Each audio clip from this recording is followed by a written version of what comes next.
Juli sampai November 2020, Pusat Pendidikan dan Pelatihan Pegawai, Kementerian Pendidikan dan Kebudayaan menyelenggarakan pelatihan kepemimpinan nasional tingkat 2 bagi para pejabat tinggi pratama, pejabat administrator, atau jabatan fungsional ahli media yang telah lulus persyaratan. Wabah COVID-19 tidak menghalangi pelaksanaan PKN tingkat 2. Dengan mematuhi protokol kesehatan, pembelajaran klasikal berlangsung di Pusdiklat Pegawai Kemendikbud.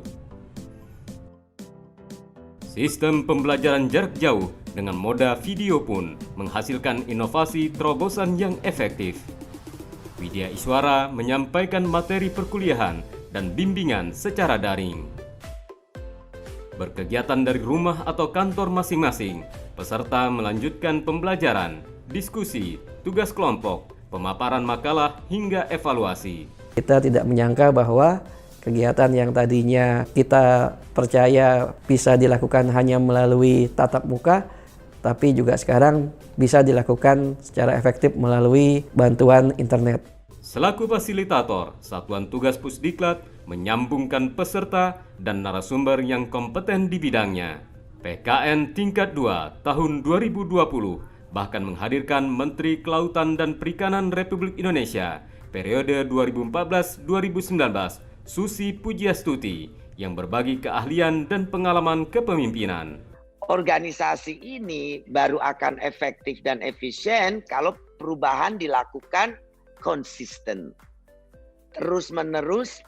Apalagi seperti sekarang dengan adanya pandemik, itu dunia seperti dibalikkan to the stage where no one had been in. Menyiasati pembatasan sosial masa pandemik, PKN tingkat 2 tahun 2020 melakukan visitasi virtual di dalam negeri dengan mengamati praktik manajerial pada PT Kereta Api Indonesia, PT Pelabuhan Indonesia II atau Indonesia Port Corporation, dan penyelenggaraan pemerintahan Provinsi Jawa Timur serta kepemimpinan Gubernur Jawa Tengah Ganjar Pranowo.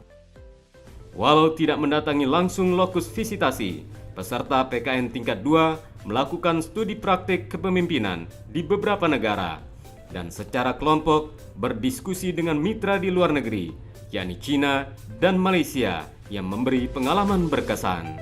Nah, kali ini kita hanya melakukannya secara daring. Jadi contoh saya ini ke Malaysia, ke Universitas Kebangsaan Malaysia. Harusnya saya bisa tanya langsung sama profesor di sana, terus melihat situasinya yang sedikit banyak pasti akan menimbulkan motivasi buat saya.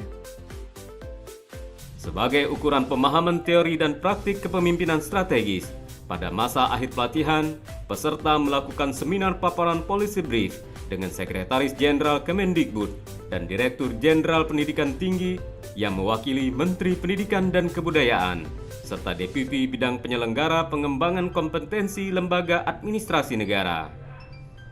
Peserta pun menyampaikan evaluasi dan harapan tentang PKN tingkat 2. Blended learning, kombinasi antara daring dan luring itu bisa terus dilakukan. Ya, jadi kalau misalnya kapasitas Pusdiklat itu 200 dan diklatnya itu katakanlah 2 bulan, maka dengan kombinasi dia bisa jadi 400. Karena sebulan di dalam kampus, sebulan secara online. Walau berlangsung relatif singkat, PKN tingkat 2 tahun 2020 menguatkan kemampuan manajerial peserta. Leadership adalah seni. Seni yang memadukan antara kekuatan diri dan juga kemampuan membaca literasi terhadap perubahan alam, perubahan teknologi, dan lain sebagainya. Kalau kita berbicara tentang Ki Hajar Dewantoro adalah kemampuan memadukan 4 hal, yaitu olah pikir, intelektualitas, olah hati, religiositas, olahraga artinya kesehatan, dan olah rasa adalah kesenian.